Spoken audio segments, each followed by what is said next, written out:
बिहार में ऐसा क्या हो गया कि शिक्षा विभाग के मुख्य अपर सचिव के पाठक के खिलाफ लोग गो बैक के पाठक का नारा लगा रहे हैं। उनकी तुलना अंग्रेजों के सबसे क्रूर अधिकारी साइमन कमीशन से कर रहे हैं और जमकर अपना गुस्सा सोशल मीडिया पर निकाल रहे हैं। आइए पूरा मसला समझाते हैं आपको कि किस तरीके से शिक्षा विभाग के द्वारा एक निर्णय से शिक्षक कर्मियों की, खासकर महिला शिक्षक कर्मियों के लिए आफत बनकर अब मुसीबतें सामने आ गई है शिक्षा विभाग में, सरकारी स्कूलों में। ये सब आपको समझाएंगे। लेकिन इससे पहले आपसे एक रिक्वेस्ट है, एक दरखास्त है कि अगर आपने चैनल को सब्सक्राइब नहीं किया है तो चैनल को सब्सक्राइब कर लीजिए। अगर ये वीडियो फेसबुक पर देख रहे हैं तो पेज को फॉलो कर लीजिए। नमस्कार, मैं प्रकाश चंद्र और आप देख रहे हैं प्रकाशवाणी। बिहार में शिक्षा विभाग की तरफ से एक निर्देश बीते दिन जारी किया गया, जिसमें कहा गया है कि छुट्टियों में भारी कटौती की गई है।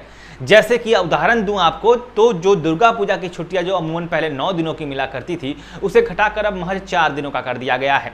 इसके अलावा जन्माष्टमी, तीज, जितिया, गुरु नानक जयंती, भाई दूज जैसी छुट्टियों को खत्म ही कर दिया गया है। दिवाली की छुट्टी भी शायद संडे को पड़ रही है तो वो भी यूं ही निकलेगा। छठ में मात्र 2 दिनों की छुट्टी दी गई है। आपको बता दें कि बिहार में सबसे बड़ा पर्व है दिवाली के बाद जो 6 दिन का गैप होता है, उसमें हर दिन कोई ना कोई त्यौहार होता ही है। जैसे गोवर्धन पूजा हो गया जिस दिन भाई दूज भी होता है, उसके अलावा खरना होता है, नहाय खाए होता है, फिर संध्या अर्घ होता है, फिर सुबह का अर्घ होता है। कुल मिला के 4 दिनों का तो यही पर्व होता है जिसमें एक पल की महिलाओं को छुट्टी नहीं होती है। उसमें भी कई महिलाएं, अमूमन अधिकांश महिलाएं निर्जला व्रत करती हैं और उस स्थिति में खरना के बाद भी स्कूल को खुला रखना कहां तक जायज है, ये अब एक सवाल बनकर उभर रहा है और लोगों में जमकर इसका गुस्सा देखा जा रहा है। इसके अलावा महिलाओं की बात करें तो तीज की छुट्टी खत्म कर दी गई है, जो बिहार का बड़ा ही चर्चित त्यौहार है, जिसमें महिलाएं अपने पति के लिए व्रत रखती हैं। दिन भर 24 घंटे का निर्जला व्रत होता है, एक पानी का घूंट तक नहीं पीती हैं। और उस स्थिति में भी सरकारी स्कूल को खुला रखा गया है और कहा गया है कि उस दिन शिक्षकों को स्कूल में उपस्थिति देनी होगी। तो ये किस तरह से होगा ये समझ से परे है, क्योंकि महिलाएं उस दिन निर्जला व्रत करती हैं। गर्मी का मौसम होता है, अभी अगले महीने सितंबर के महीने में तीज होगा, तो कैसे ये सब मेंटेन होगा और किस तरीके, कितना क्रूर आघात एक आस्था पर, खासकर महिला शिक्षक कर्मियों की आस्था और भावना के साथ खिलवाड़ किया है शिक्षा विभाग ने, ये अब एक बड़ा प्रश्न चिन्ह है।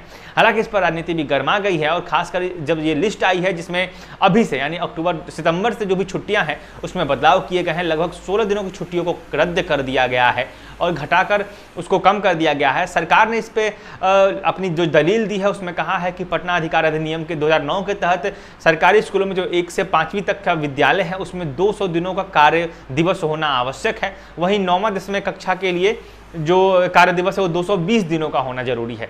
तो इसको मेंटेन रखने के लिए इस 200 और 220 दिनों के जो कार्य दिवस है उसको मेंटेन रखने के लिए ऐसा नियम लिया गया है।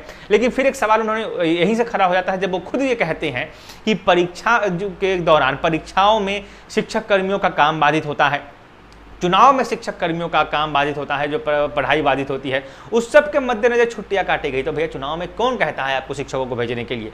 चुनाव में शिक्षकों का क्या काम है? अब विभिन्न का जनगणना जैसे काम, हर एक काम में शिक्षकों को लगा देंगे और उसके बदले उनकी छुट्टियां काट देंगे, तो ये कहीं से भी जायज नहीं है और इसके लिए सरकार को अलग व्यवस्था करना चाहिए। क्योंकि एक तरह से देखा जाए तो परीक्षाओं में या जनगणना के काम में या फिर चुनाव में भी वो एक कार्य दिवस ही होता है, भले ही वो पढ़ाई न करो, काम तो सरकार का ही कर रहे होते हैं।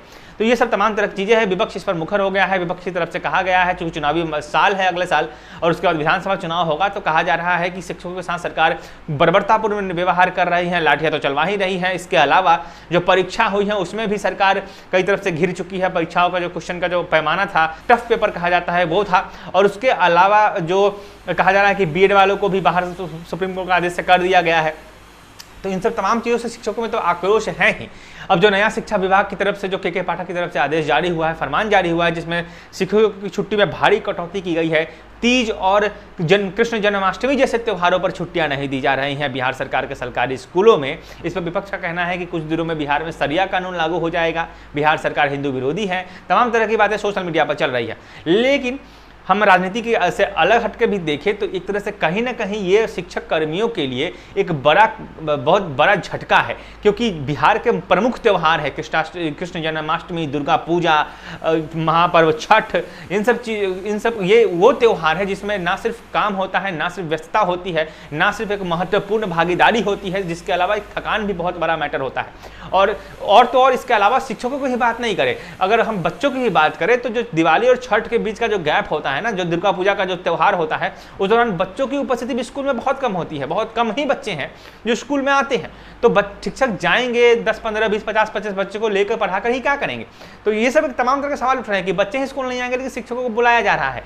सर्दियों के दिनों में भी बच्चों के लिए स्कूल में छुट्टी कर दी जाती है, ठंड जब बढ़ जाती है, लेकिन तब फिर भी शिक्षकों को स्कूल में बुलाया जाता है। तो विद्यालयों में शिक्षकों की उपस्थिति को मेंटेन रखना के लिए सरकार हर कदम उठाती रहती है, शिक्षक उसका भरपूर सहयोग भी करते हैं, अपनी तरफ से हर संभव वो शिक्षकों स्कूल में उपस्थिति भी दर्ज कराते हैं।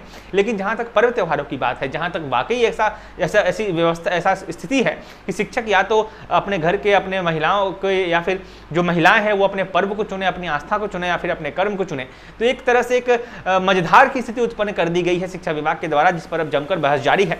और कहा जा रहा है कि जल्द ही अगर नीतीश कुमार ने खुद इस पर अपने तरफ से कुछ प्रक्रिया नहीं दी है, कुछ अगर स्टैंड क्लियर नहीं किया, इसमें हस्तक्षेप नहीं किया, तो शिक्षक का जो संघ है शिक्षकों का, वो सड़क पर उतरेगा और इसके लिए विरोध प्रदर्शन करेगा। फिलहाल ये तमाम जानकारी थी जो हमने आपको बताई है। आपका इस पूरे मुद्दे पर क्या कहना है हमें कमेंट में जरूर बताइएगा। फिलहाल अगर आप इस चैनल पर पहली बार आए हैं तो प्रकाशवाणी को सब्सक्राइब कर लीजिए, वीडियो फेसबुक पर देख रहे हैं तो पेज को फॉलो कर लीजिएगा। जुड़े रहिए हमारे साथ, देखते रहिए प्रकाशवाणी।